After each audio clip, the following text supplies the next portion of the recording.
মিঠুর কিচেনে আজ সবাইকে স্বাগত। আমি আজ বানাবো ক্ষীরের পুলি পিঠে।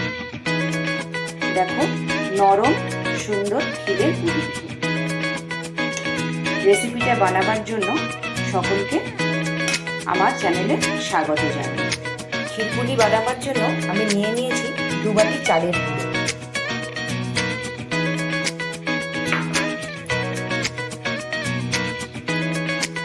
বাটি চালের গুঁড়ো নিলাম। এটা আমি চেলে নেব, কারণ বাজারের কেনা গুঁড়ো তো যদি কোনো কিছু থেকে থাকে।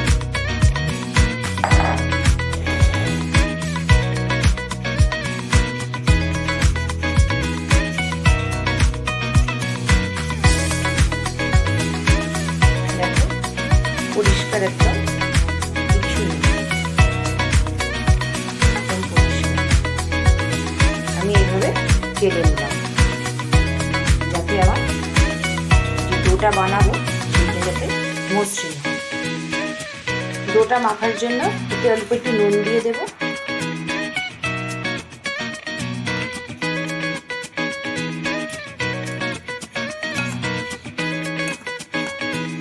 আমি কড়াতে জল বসিয়েছি, জলটা ফুটে উঠুক। সেই ফুটন্ত জল দিয়ে এই গুঁড়িটা, চালের গুঁড়িটা আমি মাখবো। দেখো, কড়াতে জল বসিয়ে দিয়েছি, জলটা আমার ফুটে উঠেছে। এই ফুটন্ত জলটা দিয়ে আমি গুঁড়িটা মাখবো, মেখে একটা ডো বানাবো। ফুটন্ত জল দিয়ে মাখতে হবে।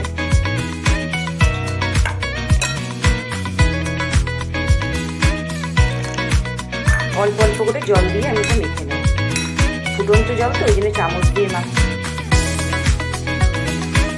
একটু এইভাবে করে নিই, তারপর হাত দিয়ে আমি ভালো করে মেখে নেব।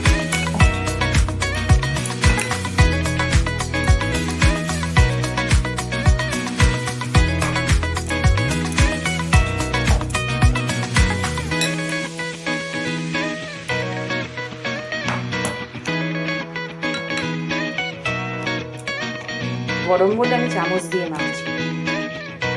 ফুটন্ত গরম জল দিয়ে এটা মাখলে খুব ভালো হয়।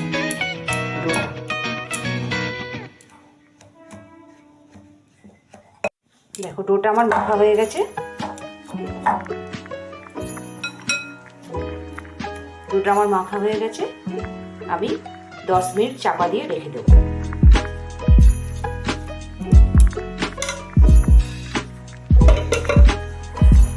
10 মিনিট আমি কভার করে রেখে দেবো। ক্ষীর পুলি বানাবার জন্য ক্ষীরের পুরটা আমি রেডি করে নেব। এই শক্ত ক্ষীরটা আমি এইভাবে গুঁড়িয়ে নিয়েছি, এইভাবে গুঁড়িয়ে নিয়েছি। এতে আমি একটু দিয়ে দেব পাটালি গুড়, নরম করে মেখে নিয়েছি, ওতে দিয়ে দেব।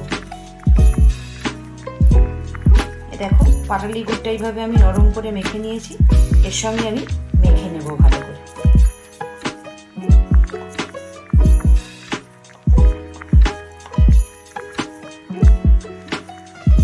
যাতে আমার পুরটা দিতে সুবিধে হয়।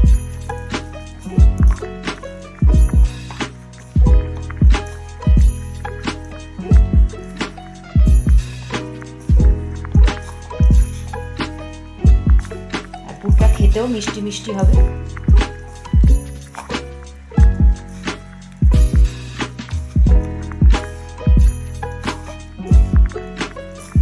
দেখো, আমি দেখো আমার ডোটা সুন্দর রেডি হয়ে গেছে একদম। আমি এর থেকে অল্প অল্প করে বানিয়ে নেব পিঠেগুলো, ক্ষীরের পুলি পিঠেগুলো। আমি এখানে একটু ময়দা নিয়ে নিয়েছি। অনেক সময় চালের গুঁড়োও নেওয়া যায়, যদি হাতে জড়িয়ে যায় তাহলে একটু আমি এইভাবে ছোট ছোট করে লেচি কেটে নিলাম। একটু ময়দায় ডিপ করে নেব এইভাবে। এইভাবে প্রেস করে আমি একে একে পুলিগুলো বানিয়ে নেব। তোমরা দেখো, এইভাবে গোল গোল একটা বাটির মতন করতে হবে।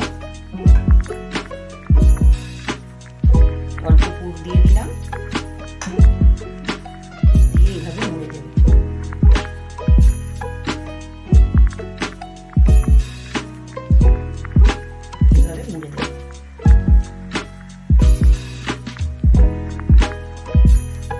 হাত দিয়ে দুটো সাইড এরকম প্রেস করে দেবো।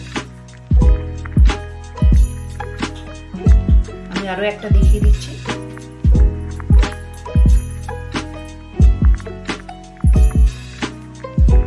একটু ময়দায় ডিপ করে নিলাম যাতে না হাতে জড়িয়ে যায়।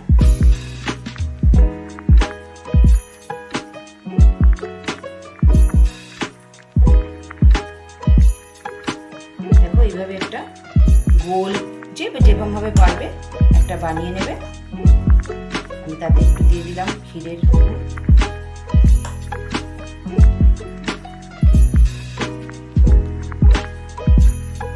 দিয়ে এইভাবে মুড়ে দিলাম।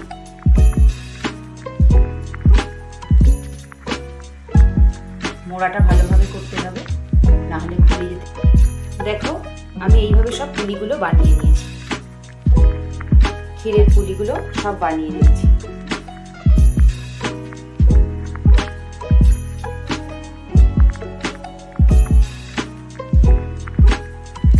আমি ওভেনে দুধ বসিয়ে দিয়েছি। দেখো দুধটা ফুটে উঠেছে।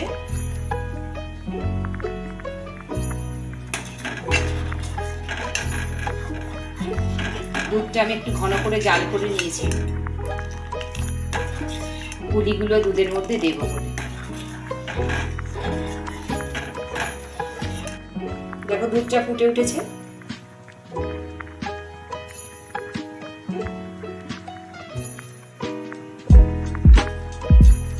আমি একে একে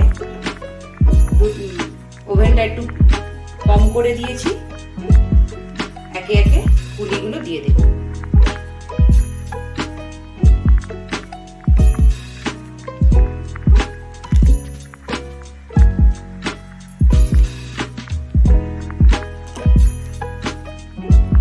দেখো পুলিগুলো আমি এর মধ্যে একটা একটা করে দিয়ে দিচ্ছি।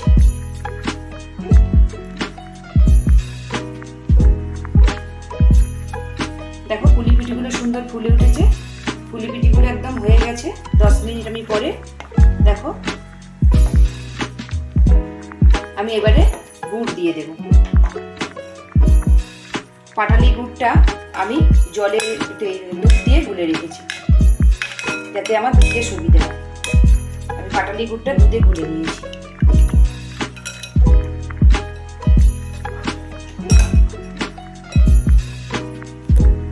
দেখো সুন্দর সিদ্ধ হয়ে গেছে।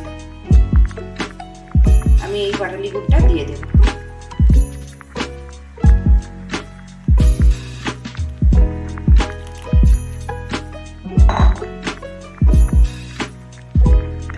দিয়ে একটু নাড়িয়ে দেব।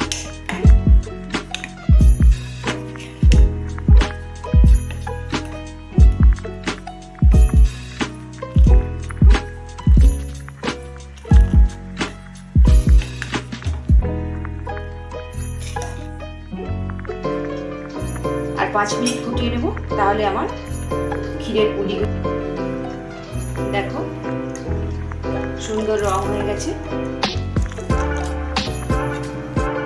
আমার ক্ষীরের পুলিগুলো একদম রেডি। দেখো একটাও ভাঙেনি, সব গোটা গোটা আছে।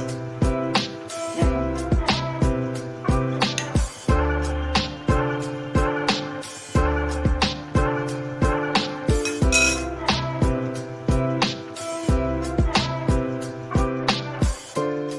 দেখে বলো আমার এই ক্ষীরের পুলি পিঠেগুলো কেমন হয়েছে। আমার চ্যানেলের সকল বন্ধুদের